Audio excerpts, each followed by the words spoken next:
This is the story of the Beatles and the decade that brought them to fame. In 1960, Britain was ruled by a conservative government, and American pop music dominated youth culture. At the end of the 60s, there was a grammar school boy at number 10, and British culture had gone global. The pill brought sex without fear of pregnancy. Homosexuality became legal, and censorship ended in the theatre.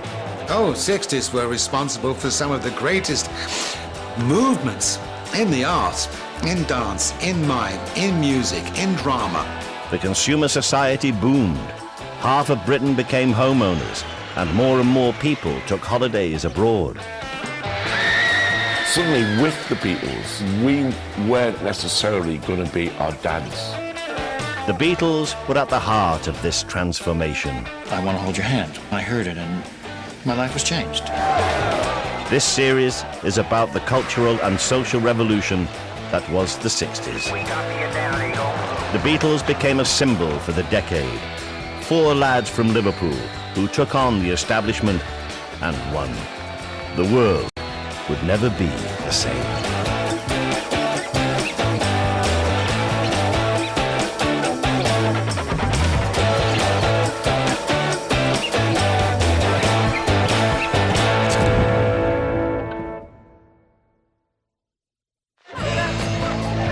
Liverpool, 1962.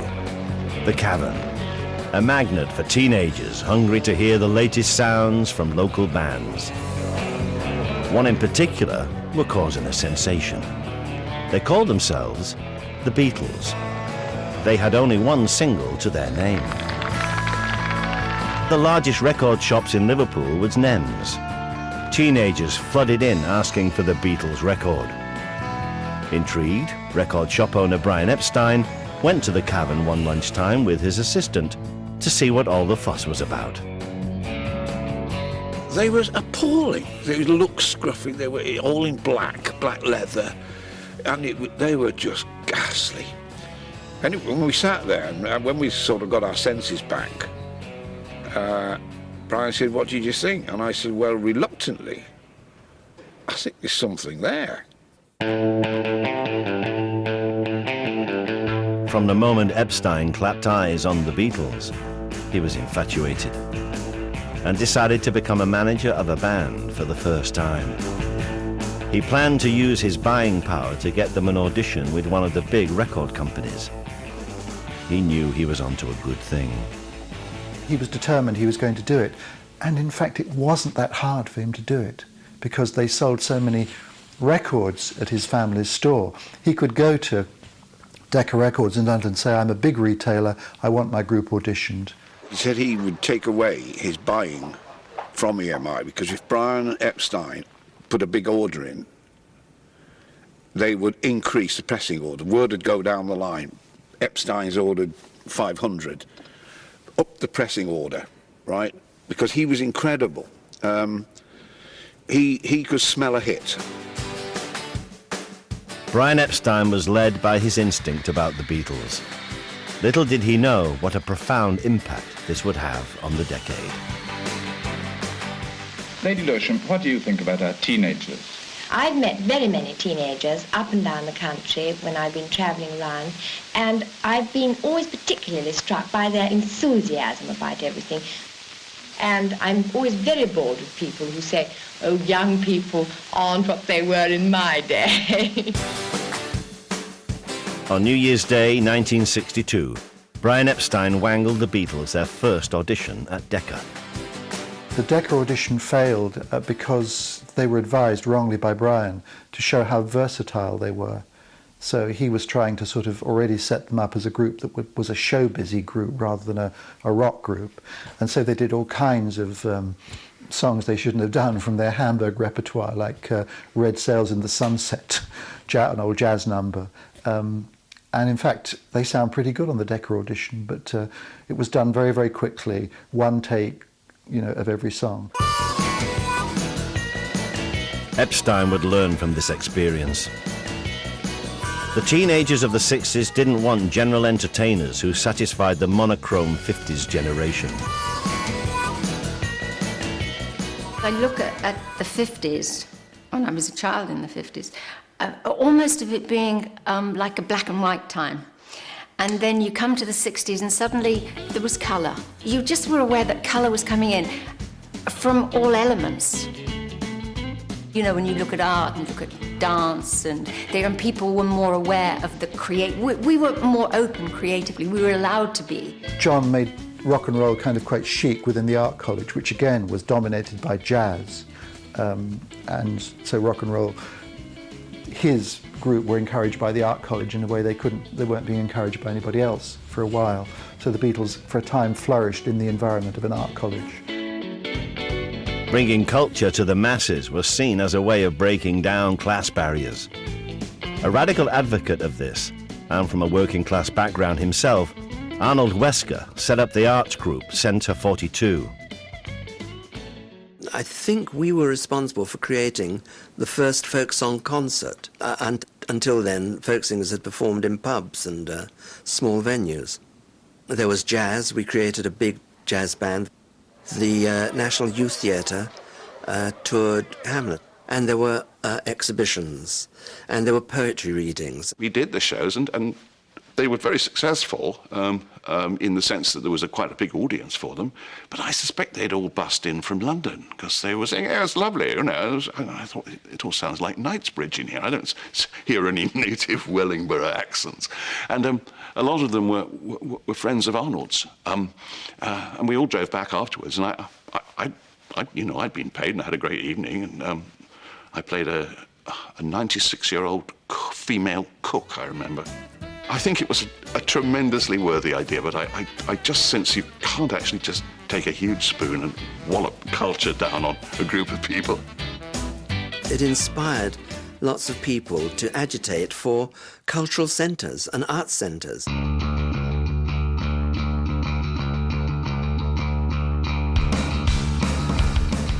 But it would take 4 lads from Liverpool to shake up the American-dominated pop scene and create a uniquely British sound and look.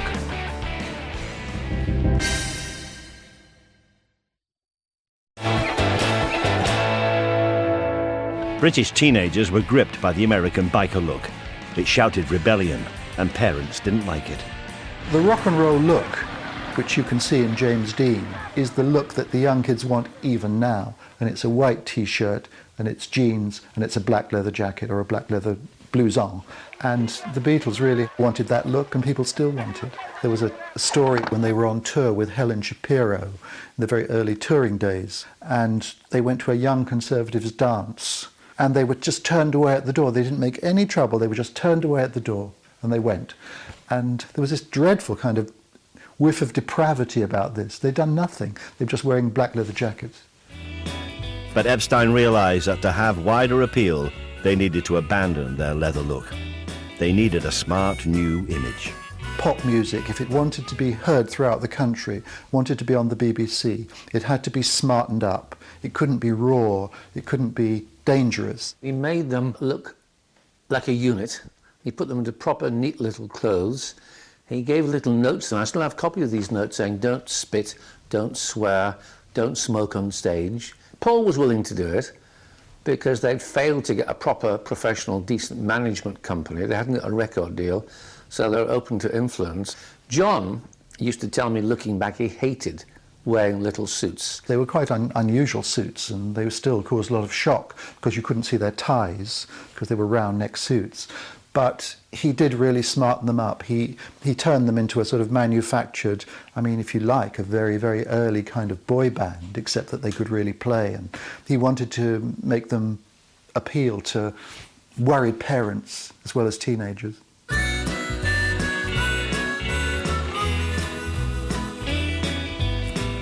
The teenage market was ripe for a British band. Step forward, the Beatles. By July 1962, Brian Epstein had signed them up with EMI.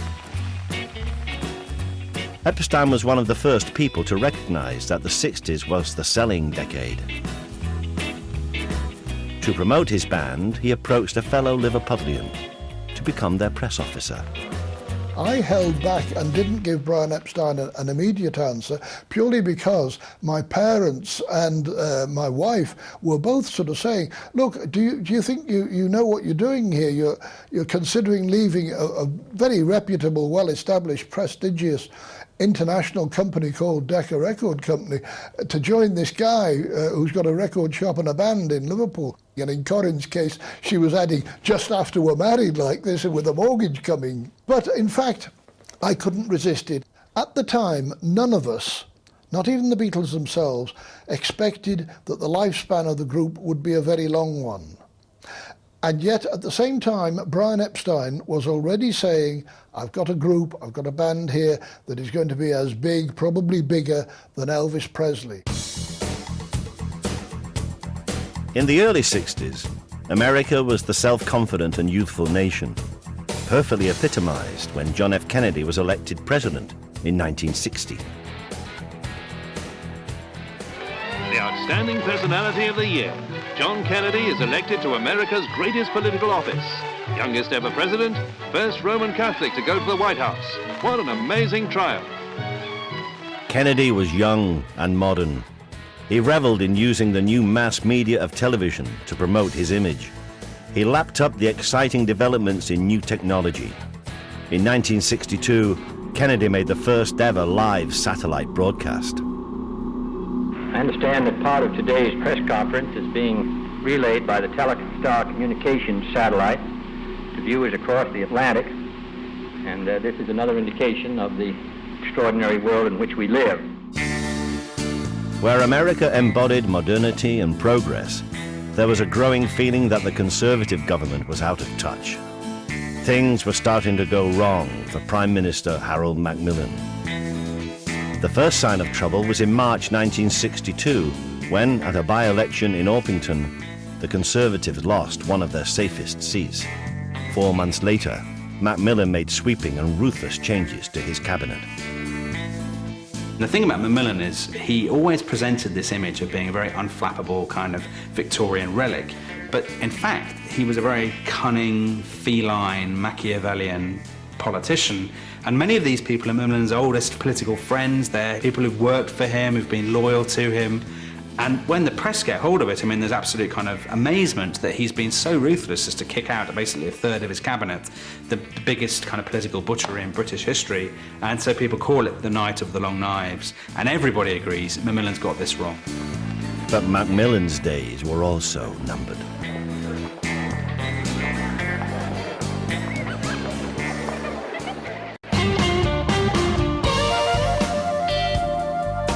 Rebellion was in the air.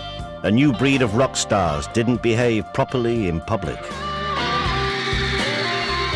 And when the established broadcaster, the BBC, refused to play pop music all day, a group of maverick DJs took the law into their own hands and set up a pirate radio station. In March 1964, pop music began to be pumped out from a dilapidated ship in the North Sea. This is Radio Caroline on 199.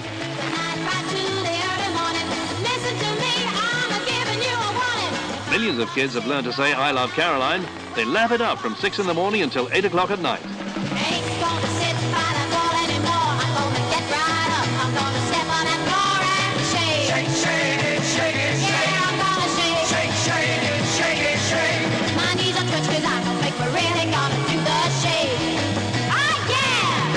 The establishment, so-called, was still like bracing itself against anything that was too new. It was like the 60s was starting to open up, things are starting to happen, but I felt that the establishment was like tying itself to the mast against the winds of the kind of what's going on. Oh yes, wait a minute, Mr. Postman. Wait, hey, Mr. Postman. The age of the mass media had arrived, and it provided the oxygen of publicity to promote the Beatles. Radio and television allowed people at home to be won over by their cheeky, lovable personalities. Beatlemania was born. Top vocal group, the Beatles, naturally. They're a choice nobody will quarrel with. They've made the year's best top vocal disc. The boys from Liverpool proved that you didn't need a private education to make it. Beatles songs could be heard everywhere, from West End flats to council estates. Their mass appeal was breaking down class barriers. Northern chic was in vogue. The Beatles didn't invent it, they were just part of this sort of tide of fascination with the northern backyard. And as soon as John starts to sort of talk in this funny Liverpool accent, it's utterly charming. And that was the big thing about the Beatles. Once they had any success, and once they became their own men, they played and sang and behaved from whence they had come. And that was, to me, growing up in the 60s, working in London in the 60s, it was so amazing to realise that people came from the same background as me. Their teenage fans treated the Beatles like kings. But at a Royal Variety performance, there was a shock in store for the real royal family. John Lennon dared to crack a joke in front of millions of television viewers at the expense of the upper classes. He famously invited this well-heeled audience to rattle their jewellery by way of applause. This was the first time that a pop star had taken a pop at royalty, if you like. In the presence of royalty, they'd actually sort of told these very rich people to rattle their jewellery. It might have been unheard of some years earlier. Now it was the beginning of something. The bejeweled audience lapped it up. The Beatles' message was loud and clear. The age of blind deference had ended. There'd been a mood of disillusionment right through the 50s. It seemed that the grip, of the immemorial grip of the upper classes really had been loosened. People were ready for a joke to be made at a Royal Command performance. The Beatles' cheekiness was part of a much wider trend of questioning the establishment. And Conservative Prime Minister Harold Macmillan was an easy target for a new breed of young writers and comedians. Mainly Oxbridge graduates, they poked fun at the people in charge. You look at Macmillan's cabinet, I mean, most of them had been to Oxford or Cambridge. An enormous number of them had actually been to one school, Eton. Macmillan filled the government with relatives of his through marriage. He'd married very well. And I think people thought that in the age of the grammar schools and the atom bomb and the motor car, that this was, this wasn't right, really. At first, one was really amazed that anyone would dare to be so rude about public figures. So, society really was fragmenting. Now, this, in a way, was good because we still are class-ridden, but we were unimaginably class-ridden before the 60s. When the BBC joined in, it was a clear sign that things were changing. In November 1962, David Frost presented a satirical programme. That was the week that was. It was very shocking to see people who'd previously been accorded nothing but deference and respect being very ruthlessly and publicly mocked, and on the BBC, which had up till then been seen as part of the establishment to which one owed deference. It was a shock. It was an exhilarating shock for most people. And like a lot of things which break taboos, the pleasure and the exhilaration at the time obscured the damage that it might be doing, but it made a huge difference, there's no question of it. In the spring of '63, the young satirists were handed a gift when the biggest scandal ever to hit a British government started to break. The revelations had all the ingredients of a spy novel. It had everything. I mean, there were the Russian spies, there were the call girls, and there was the sort of society scandals. I mean, it had all the things that the popular press, and I have to say the British public, absolutely devoured. On the 22nd of March 1963, Minister for War John Profumo denied to the House of Commons that he'd had an affair with a call girl. 10 weeks later, he was exposed as a liar and forced to resign. Of course, you can't escape from the fact that it was a Conservative minister who had lied to the Commons. And Macmillan, I don't think he could believe that it could have happened. I think Macmillan simply had come from a background where that just wasn't something you could understand, There's never really been a scandal like it. Nothing in British modern history ranks alongside the Profumo scandal in terms of utterly monopolising public attention and then turning that against the incumbent government. Harold Wilson, leader of the Labour Party, saw an opportunity to make political capital. The Minister for War had shared a call girl with a Russian spy. It was feared that Britain's secrets had been divulged during pillow talk. Wilson, in the Commons, he gives this fantastically crafted, masterful speech, really ruthlessly dissecting Macmillan's handling of the Profumo case and pointing out the security risks. And, you know, he just takes Macmillan apart. It's Macmillan's worst ever Commons performance and Wilson's best. These are the wrong people running the country, essentially, was Wilson's message, that they're not technologically trained, that they're incompetent, they're amateur, as well as being obviously immoral and corrupt at the same time. So this was part of a kind of broader kind of attack on their fitness to rule. Well, the irony is that, as Wilson himself knew perfectly well, the security angle was completely minimal.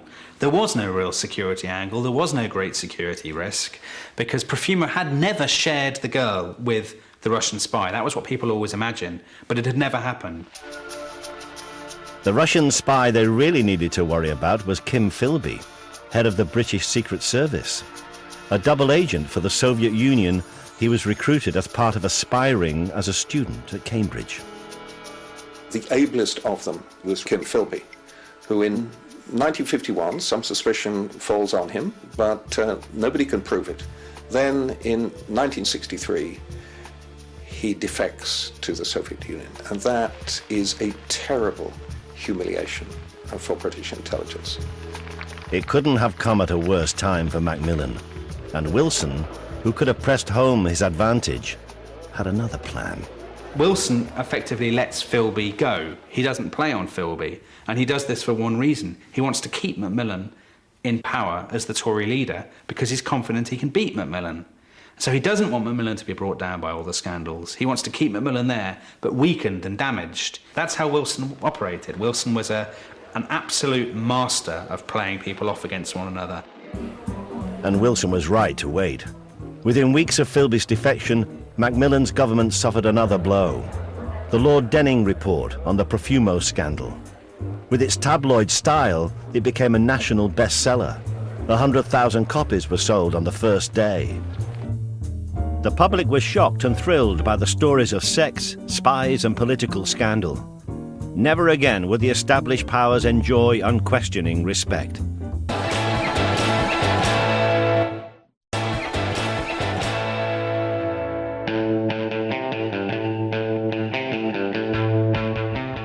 British society had started to loosen up. Fashion designers like Mary Quant brought about a radical rethink in the way young people dressed, with exciting experimental designs for the modern woman.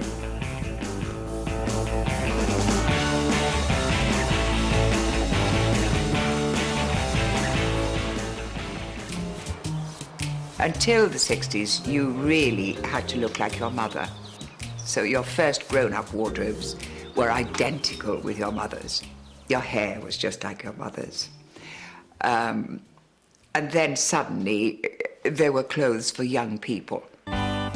Growing up on dowdy hand-me-downs, Mary Quant began making her own clothes from a young age. In 1955, her first boutique opened on the King's Road.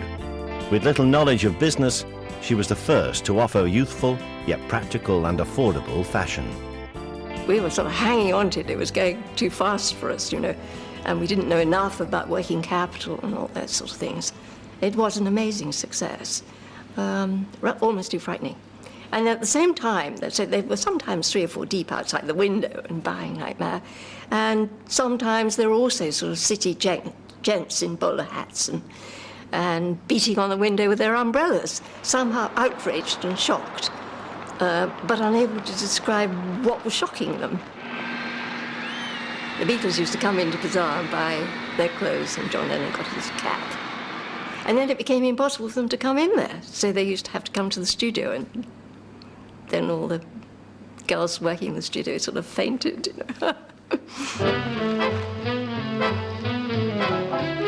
In her own sample room, she turned her designs into clothes. They quickly caught on, not only in this country, but in many others. Her flair for design met with almost instant success. And without intending to, she soon became a one-woman export drive. By 1963, Quant's clothes were being sold not just throughout Britain, but across Europe as well. And finally, the Americans fell under her spell. American manufacturers started to come and buy things and say, in that very open American way, gee, we're going to take this bat and we're going to copy this all over America. America was stayed in the sense that it had got stuck in the wartime looks and the wartime clothes you see in films and the enameled makeup and all the rest of it. But when Americans saw this in London, I mean, they seemed to manage to grow their hair in 3 weeks flat and to change their mind just like that in the way that Americans can. I mean, they were so keen about it and went really overboard for it.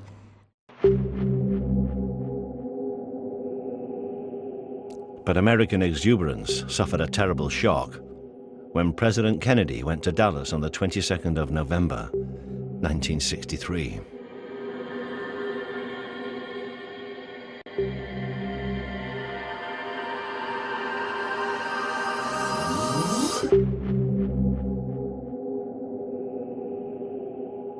Of course I remember what I was doing when Kennedy was shot. I was in school, and we had the last period of the day, and the principal, Stanley Lorenzen, made an announcement over the loudspeaker. The president has been killed. And the girl behind me, named Marianne Golden, shrieked, and she said, "Why is it they always kill the great ones?" To which Bob Garrity, a boy sitting two behind her, said, "Well, history will tell whether he was great." And then a girl called Sue Gillen said, "Oh, Bob, don't you know when to shut up?" Kennedy had become an extraordinary symbol of vigor and youth to the British public. But Kennedy was a very, very attractive figure. He was a sort of Princess Diana of his period. And I remember weeping when I heard on the radio about his assassination. John F. Kennedy was given a state funeral at St. Matthew's Cathedral on the 25th of November. Afterwards, his body was laid to rest at Arlington National Cemetery.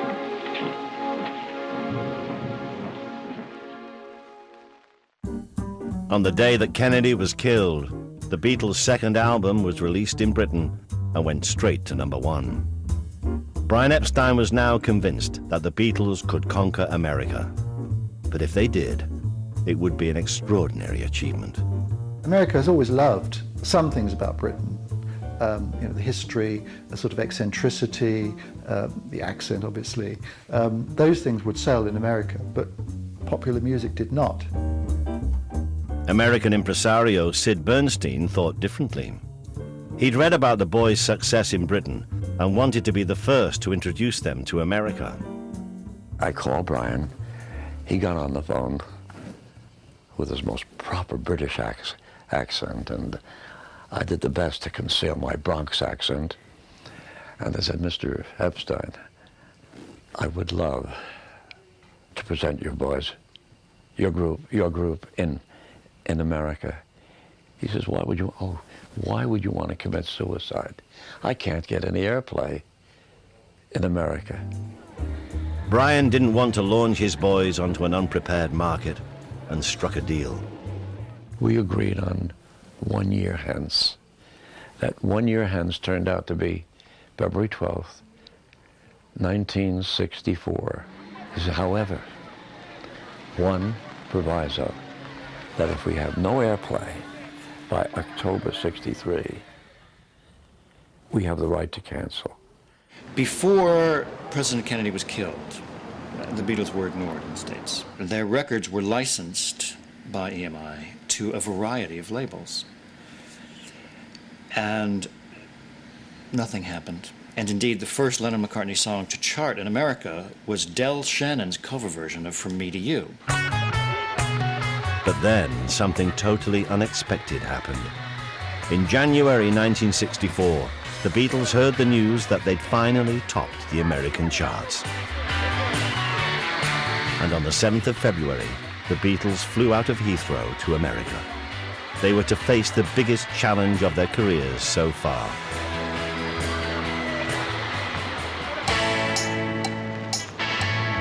New Yorkers turned out in force, making allowance for an American accent the screams might have been genuine Merseyside. The Beatles were amazed at the hysterical welcome they got. It was all part of a last-minute publicity drive by the American promoters, who gave the girls T-shirts if they turned up at the airport. But the Beatles would have to win over the press on their own. It was when they faced the press, and the press were out there to destroy them, really, and they just did this Liverpool comedy. That was really what sort of captured the hearts. How many are bald that you have to wear those wigs? All of us. I'm bald. You're bald? Oh, we're all bald. Don't tell anyone, please. I'm deaf and dumb, too. Did you get a haircut at all? No. Nope. No, thanks. I had one yesterday. That's no lie. No, I think you missed. No. No, he didn't. No. You should have seen him the day before. It was like a generational dog whistle, where only we could hear it. But we all sat up. The Beatles weren't really rock and rollers. They may have had their moment in Hamburg. We thought of them as clever rock and rollers, but what they really were great songsmiths. I subsequently tried to figure out how could the Beatles have been so popular, because the explosion of the first few months of 1964 was so great, leading up to the first week of April, where they had the top 5 singles in America. Never before, never since done. And I read a psychology book that said a great trauma, a great negativity, can only be replaced by a great positivity. In other words, this terrible grief over Kennedy demanded something that was positive and of great power. I was convinced this is why the Beatles had happened. And I told this theory to Paul McCartney once, and I said, hey, did you ever think about this? And he said, no. I still think I'm right, but the guy who lived through it says no. TV was also crucial to the Beatles' success in America. 2 appearances on The Ed Sullivan Show drew in a staggering 73 million viewers. The Beatles come in as the respectable rock and rollers your parents are now willing to let you listen to. In fact, your parents are fascinated by them. I watched the Beatles on the Ed Sullivan Show with my father and my mother, who were as fascinated in their age 40s as I was age 15, 16. That night when the first Ed Sullivan Show went out, yes, Billy Graham, the evangelist who had never watched television, it was forbidden by the good book, broke this lifetime rule and watched them. And it was said that in the 5 boroughs of New York, there were no single car hubcap was stolen that night, the police reported, because everyone was watching the Beatles. Sit here lonely like a broken man, serve my time and doing the best I can. Powers and balls that surrounding me, but I don't want your sympathy, yeah. Oh baby, I just need... The fact that the Beatles broke the whole market wide open actually opened the floodgates, and the Beatles were followed into America by a lot of other artists. They took over from the Bill Haley and the rock groups and things like that, and they exported to America. And in a sense, it's an image we've been building on ever since. I'm not sure that Blair could have evoked Cool Britannia if we hadn't had the reference point back in the 60s. It was a very, very exciting time to be in a band, and to be caught up with that whole explosion of the 60s was. But more than that, it was, I think that imbued everybody with a feeling that anything was possible, not just in music, but particularly in music. There she was, just walking down the street singing. Snapping her fingers and shuffling her feet singing. There was an insatiable appetite for pop music. The Beatles' unprecedented success represented a dream, and new bands sprung up across the country. That whole Mersey-Liverpool thing, it became a sort of a rivalry. And some of their bands were huge, and some of the southern bands were huge. But the Beatles, I think, were a huge influence, especially on the writing aspect. They were the first bands to write their own stuff and record it and play it. They were fantastic, you know. What was happening in the early 60s was suddenly, thanks to the Beatles, but it was in the air anyway, that everything changed. Socially, it didn't matter where you're from, what your background was, if you'd been trained properly, who you were, who you knew. If you could do it, you're allowed free head. And that was absolutely amazing. Reaching for the stars was no longer impossible, nor limited to a select few. The Beatles, with their humbler beginnings, had proved this. Nobody is going to challenge this award. The Beatles, voted World Top Vocal Group. Roger Moore's there to make the presentation. The Beatles had a profoundly positive impact on the British people. Against this, the government seemed outdated. When the Prime Minister Harold Macmillan resigned in October 1963, the Tories made a fatal error and chose a new leader who looked and behaved just the same. What the Tories wanted was somebody young, somebody from a middle-class background, somebody who could communicate with a mass audience, somebody who looked like Britain, really, a new leader to compete with Harold Wilson. And what they got was Sir Alec Douglas-Home, the 14th Earl of Home, who was a Scottish landowner. Labour couldn't believe it, the press couldn't believe it, the Tories themselves couldn't believe it because they'd expected, a younger man to get it. The upper classes had failed to understand that they could no longer expect to be in charge. A new aristocracy had been born.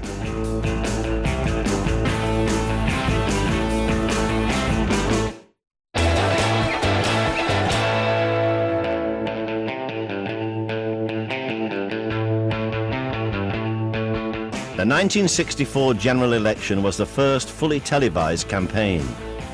The grammar school-educated leader of the Labour Party, Harold Wilson, offered voters a brand new modern Britain. Television, of course, brought the leaders of parties into your dining room, into your sitting room, and even into your bedroom, if you were silly enough to have a television set in your bedroom, or rich enough. And I think that it had a colossal impact. And how people behaved and appeared on television, especially during election campaigns, became absolutely critically important to the result of an election. One at a time. Wilson had a fundamental grasp of how the new media age could be used to his advantage.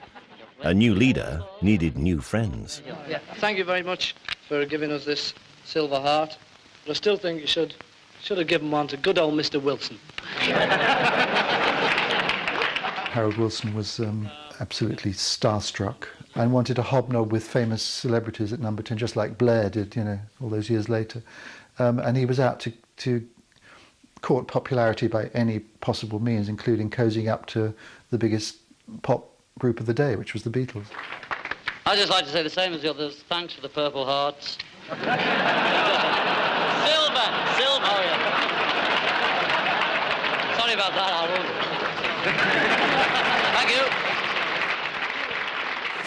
Wilson cavorted with celebrities to boost his popularity on the campaign trail, whereas the Conservative Party seemed content to rely on old mantras. They say it'll be a close thing, whether the old place remains the same or finds itself under new management. The Conservative Party seemed to be more and more a party with no answers. All they could seem to do was to cut public services without being able to offer any new vision. Basically, people had had enough. And it was also a time of secular change. People did want the government to do something about unemployment, education and health. And the Labour Party was offering answers there, and the Tories had failed. But when the election results came in, the Labour landslide didn't materialise. Wilson had to govern with only a 4-seat majority. There's only one reason oppositions ever win, and that's the state of the economy. Don't need to look anywhere. Don't sort of get involved in foreign affairs or big philosophy. Look at the state of the economy. And if the economy had been in a state where people were unemployed, where their living standards were threatened, where whatever, then governments lose and oppositions win. Harold Wilson may not have won a huge victory, but there was a real sense that he offered a new vision for Britain through technological innovation.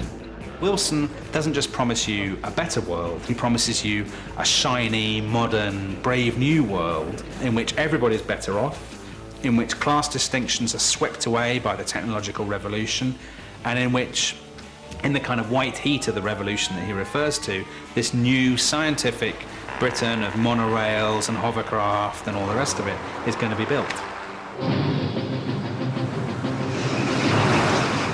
The range of man's creative genius is infinite. He's progressed from stone club to guided missile, and from the exploration of Earth to the conquest of space with artificial satellites. At the beginning of the 1960s, the scientists promised a brave new world. From the comic book pages of Dan Dare came laser beams, jetpacks, and household robots. Oscar, the radar vacuum. Transistors brought music to every teenager's bedroom, and the British, with great pride, revealed a stunning technological advance, a plane that could take off vertically. Straight up. Once again, we owe our thanks to science. I think people in the 50s, and certainly for the first part of the 60s, had this enormous optimism and this great faith that science was going to usher in this wonderful, brave new world of possibility and equality, and banish, want and disease. And they had good reason to think that. I mean, vaccines, cars, televisions, all the labour-saving devices in the home, which were all the product of science. These things had transformed people's world. And that's why when you watch, films of the 50s and 60s, and they imagine the future, it's completely different from the society. They imagine that things would continue developing. There's this enormous kind of faith in the future. Look, tomorrow's TV telephone is here now. Good afternoon, Miss Dean. Any messages? A couple, sir. Wonderful. But there are a couple of snags. It could just catch you off your guard. Oh, I'm sorry, dear. I'm working late tonight. Oh, not again. When I was an architectural student in the 1960s, I was told that by the third millennium there would be no office buildings at all. Cities would be places where we all came to play, and we would all live and work in something called the electronic cottage.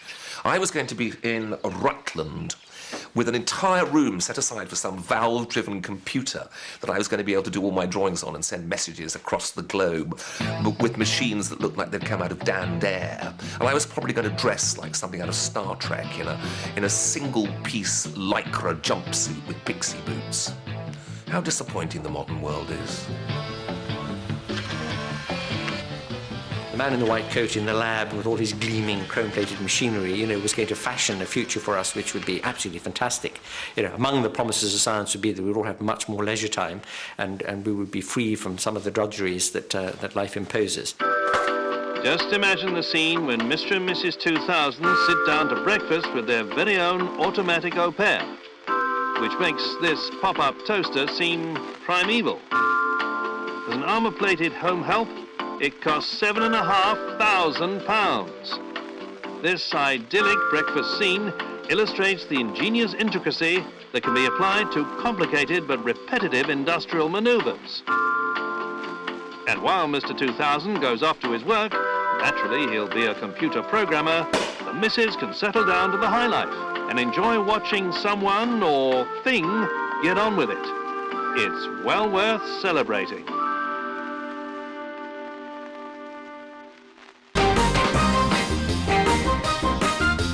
By the end of 1964, Britain had changed. The Beatles had arrived. Class barriers were falling, and society was moving irrevocably into the modern age.